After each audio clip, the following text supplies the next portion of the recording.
आपको भी अनुलोम विलोम का पूरा लाभ नहीं मिल रहा है?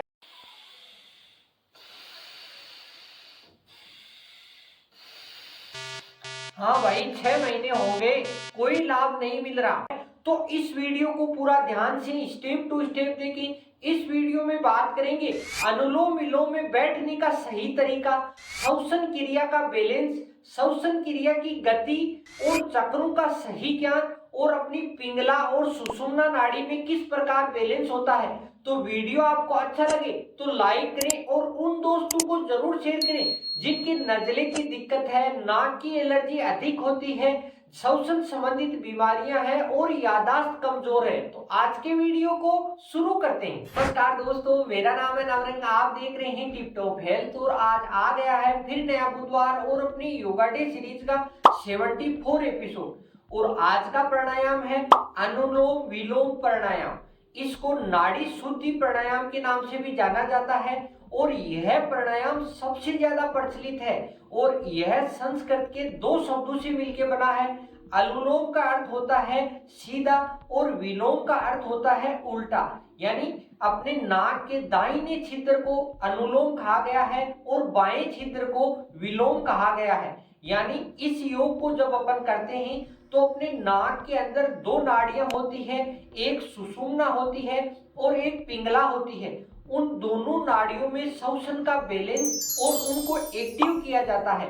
तो आज के अनुलोम विलोम प्राणायाम को शुरू करते हैं। अनुलोम विलोम प्राणायाम को जब भी आप स्टार्ट करते हैं तो आपको मुख्य रूप से 5 बातों का ध्यान रखना है।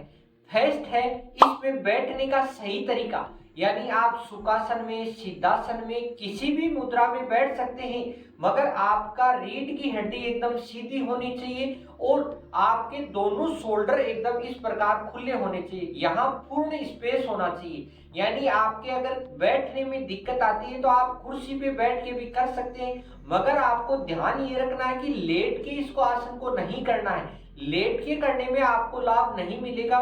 तो आपके घुटनों में प्रॉब्लम है तो आप कुर्सी पे बैठ के भी कर सकते हैं। तो फिर दूसरी बात का ध्यान रखना है, आपको श्वसन क्रिया का बैलेंस, यानी आपको श्वसन क्रिया का पूरा ध्यान रखना है। पहले आपको बाएं नाक से श्वसन क्रिया लेनी है और फिर दाहिने से छोड़नी है, और फिर दाहिने से लेनी है और बाएं से छोड़नी है। इस प्रकार आप दोनों श्वसन क्रियाओं का बैलेंस रखें।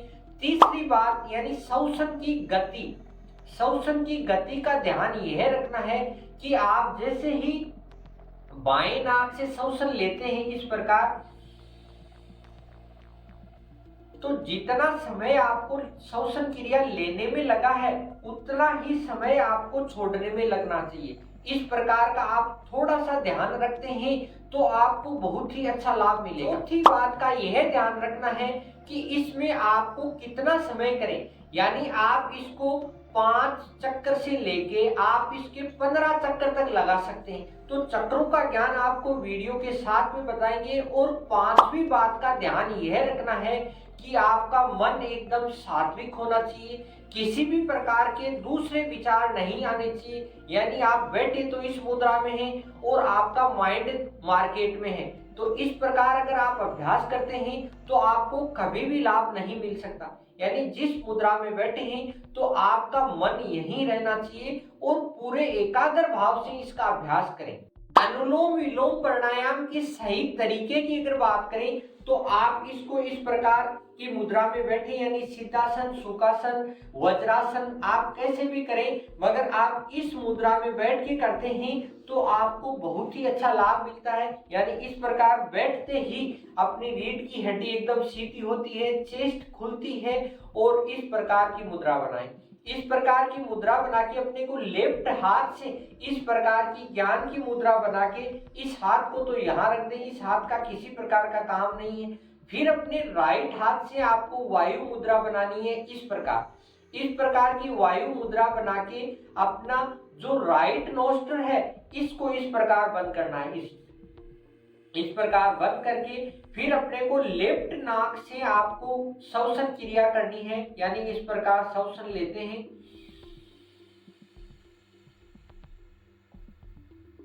श्वसन ले लिया और फिर अपने को राइट नाक से इस प्रकार बाहर निकाल लिया। आंखों को आप बंद भी रख सकते हैं, खुला भी रख सकते हैं। यानी इस प्रकार की मुद्रा बनाई और अपने राइट नोस्ट्रल को इस प्रकार बंद किया और लेफ्ट से इस प्रकार श्वसन ली।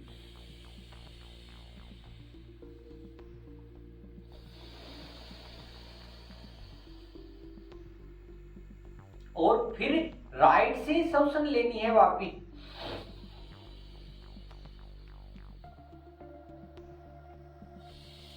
फिर लेफ्ट से निकालनी है, फिर वापिस लेफ्ट से लेनी है। यानी लेफ्ट से ली, राइट से निकाली, राइट से वापिस ली और लेफ्ट से निकाल दी। ये आपका एक चक्कर हो गया। यानी ऐसे चक्कर आपको 5 चक्कर से लेके आप 15 चक्कर तक करते हैं तो आपको पूरा बेनिफिट मिलेगा। यानी ज्यादा करने की जरूरत नहीं है। देखो एक बार फिर बताते हैं। इस प्रकार की मुद्रा ली, यहाँ की वायु मुद्रा बनाई, अंगूठे को अपने राइट नोस्ट्रल के पास लगाया और लेफ्ट से श्वसन लिया इस प्रकार। फिर राइट से श्वसन छोड़ी, फिर राइट से वापिस ली,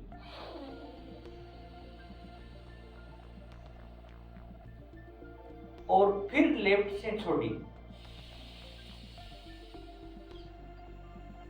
यानी यह क्रिया आप प्रारंभ में जब स्टार्ट करते हैं, यानी आप बिगनर हैं, आपने इस तक अनुलोम विलोम का अभ्यास किया नहीं, तो इस क्रिया से आप स्टार्ट करें।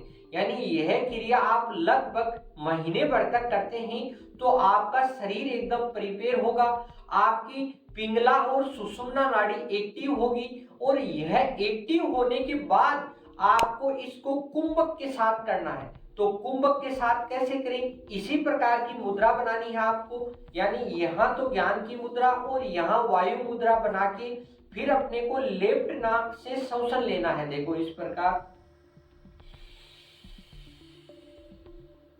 श्वसन ले लिया। अब श्वसन को अंदर ही रखना है, रोके रखना है। आप कितनी देर रख सकते हैं? तो श्वसन रोकने के लिए आप नाक को ऐसे खुला भी रख सकते हैं।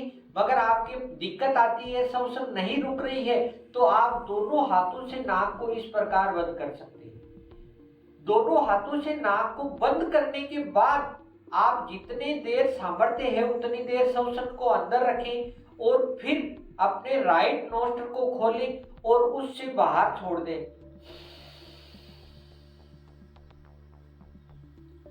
फिर राइट नोस्ट्रल से सांस लेनी है और फिर श्वसन रोकनी है और फिर लेफ्ट से छोड़नी है। देखो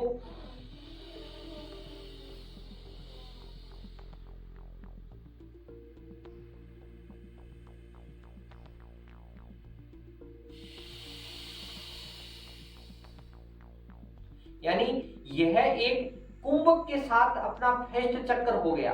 एक बार फिर बताता हूं कुंभक के साथ।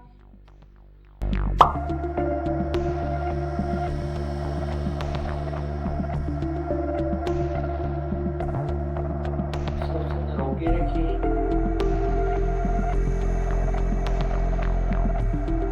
फिर राइट से छोड़े,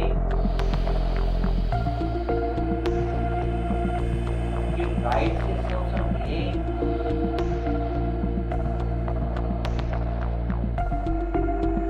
फिर श्वसन रोकें, फिर लेफ्ट से छोड़ दें। यानी इस प्रकार आप ध्यान से थोड़ा सा अगर आप ध्यान दे लेते हैं तो अनुलोम विलोम के आपको अद्भुत लाभ मिलेंगे और आपको ज्यादा दिन अभ्यास की जरूरत नहीं है। आपको 1 महीने में पता चल जाएगा कि हमने अनुलोम विलोम से क्या क्या हासिल कर लिया है। तो आज से ही अपना अनुलोम विलोम शुरू करें। अनुलोम विलोम के लाभ सभी को पता है, मगर फिर भी आपको मैं बताता हूं कि जिनके श्वसन संबंधित किसी भी प्रकार की बीमारियां हैं, जैसे कमजोर फेफड़े हैं, अस्थमा की दिक्कत है, नजले की दिक्कत है, यानी बार बार में आपको एलर्जी अधिक होती है, एलर्जी आपको कैसी भी हो, डस्ट की एलर्जी हो, विंटर की एलर्जी हो, धूप की एलर्जी हो, किसी भी प्रकार की अगर एलर्जी है जिससे नाक बहता है तो इसमें आपको 100% लाभ मिलेगा और ये सब बीमारियां जड़ से खत्म होगी। दूसरे अगर लाभ की बात करें तो इससे अपने ब्रेन की सभी नार्व एक्टिव होती है, यानी ब्रेन की नार्व एक्टिव होने का मतलब अपनी यादाश्त बहुत अच्छी होती है, स्मरण शक्ति इतनी तेज होती है कि आप एकदम एकाग्र हो सकते हैं और आप एक बार पढ़ने के बाद लंबे समय तक आप याद रख सकते हैं। इस अनुलोम विलोम प्राणायाम से अपना तंत्रिका तंत्र एक्टिव होता है और तंत्रिका तंत्र एक्टिव होने से अपने शरीर के सभी अंग प्रॉपर ढंग से कार्य करते हैं और अपने शरीर का ब्लड सर्कुलेशन एकदम सही रहता है, जिससे हाई बीपी, लो बीपी और आपका जो भी हाइपरटेंशन की दिक्कत है, माइग्रेन की दिक्कत है, उनमें सभी में आराम मिलता है। पांचवें लाभ की अगर बात करें तो इससे अपने शरीर की सभी नाड़ियों का शुद्धिकरण होता है, यानी अपने शरीर की जो भी नाड़ियां हैं उनका शुद्धिकरण सही होके अपने प्राण वायु का समान रूप से संचार होता है, यानी अपने शरीर में ऑक्सीजन का लेवल एकदम समान रूप से होता है और अपनी जो सुषुम्ना और पिंगला नाड़ी है वो एक्टिव होती है और उनमें भी वायु का संचार सही होता है। तो इस प्रकार आप अद्भुत लाभ उठा सकते हैं। एक छोटे से प्राणायाम को आप अगर 5 मिनट देते हैं तो आप अद्भुत लाभ उठा सकते हैं। अनुलोम विलोम प्राणायाम की अगर आप सावधानियों की बात करें तो इसमें विशेष ध्यान यही रखना है कि आप इस प्राणायाम को जब भी करें आपका पेट एकदम खाली होना चाहिए, यानी सुबह का समय सबसे अच्छा होता है। सुबह के समय आप करते हैं तो आपको लाभ भी अच्छा मिलता है। सुबह के समय डस्ट भी नहीं रहती, यानी डस्ट नहीं रहती तो अपनी श्वसन क्रिया अच्छी होती है। जितना आप मॉर्निंग में कर लेते हैं उतने ही आपको लाभ ज्यादा मिलते हैं। और फिर भी अगर आप दिन में करते हैं तो आपका पेट खाली होना चाहिए, यानी भोजन करने या लंच करने के 1.5-2 घंटे बाद इसका अभ्यास करें। दूसरी सावधानी की बात करें, अगर किसी भी प्रकार की नाक में आपके सर्जरी करवाई हुई है तो जितने दिन आपकी सर्जरी ठीक नहीं होती है उतने दिन आपको इसका परहेज करना है। बाद में आप अपने डॉक्टर के निर्देशानुसार इसका अभ्यास कर सकते हैं। आज का अनुलोम विलोम प्राणायाम यानी नाड़ी शुद्धिकरण प्राणायाम आपको कैसा लगा? आपको किसी भी प्रकार का सुझाव है तो आप कमेंट करके पूछ सकते हैं। और आपको वीडियो अच्छा लगा तो लाइक जरूर करें और दोस्तों को जरूर शेयर करें, यानी जिन दोस्तों के नजले की दिक्कत है, एलर्जियां अधिक होती है, यादाश्त कमजोर है, उन दोस्तों को जरूर शेयर करें, क्योंकि उनके लिए यह प्राणायाम रामबाण से कम नहीं। तो फिर मिलते हैं नेक्स्ट बुधवार। हंसते रहिए, मुस्कुराते रहिए और टिप टॉप हेल्थ से जुड़े रहिए। जय हिंद, वंदे मातरम। इस प्रकार के योग और हेल्थ टिप्स के लिए टिप टॉप हेल्थ को सब्सक्राइब करें।